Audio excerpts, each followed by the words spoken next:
Hello, আসসালামু আলাইকুম। সবাই কেমন আছেন? আলহামদুলিল্লাহ আমরা সবাই ভালো আছি। তো আজকে আমি রান্না করব আলুর বিরিয়ানি। হ্যাঁ, অবশ্যই আলুর বিরিয়ানি আলু দিয়েও রান্না হয়। সবসময় সবাই গোশত দিয়ে রান্না করে। তো আমি ভাবলাম আমি যেভাবে রান্না করি আমি সেভাবে আপনাদের সাথে শেয়ার করি।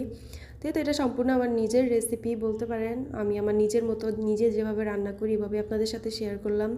তো এখানে আমি প্রথমে যেভাবে মানে মাংস রান্না করে ওভাবে আমি প্রথমে মশলাগুলি সবগুলি দিয়ে ভালো মতো কষিয়ে নিয়েছি। তো এখানে ঝোলটা ঘন হওয়ার জন্য আমি একটু টমেটো ব্যবহার করছি।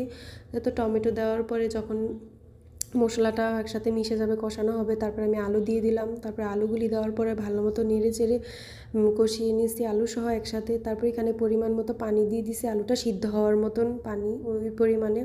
তারপরে এখানে আমি এক সাইডে নামিয়ে নিয়েছি। তারপরে এখানে আমি পোলাওর চাল ধুয়ে রাখছি। এখানে আমি পেঁয়াজ দিয়ে দিলাম, পেঁয়াজ সাথে সবগুলি মশলা দিয়ে ভালো মতো নেড়ে চেড়ে নিলাম। যখন একটু হালকা ভাজা হবে তারপরে এখানে আমি পোলাওয়ের চালগুলো দিয়ে দিলাম। পোলাওয়ের চাল দেওয়ার পরে তো ভালো মতো মিক্স করে নিলাম। তারপরে পরিমাণ মতো লবণ দিয়ে দিলাম।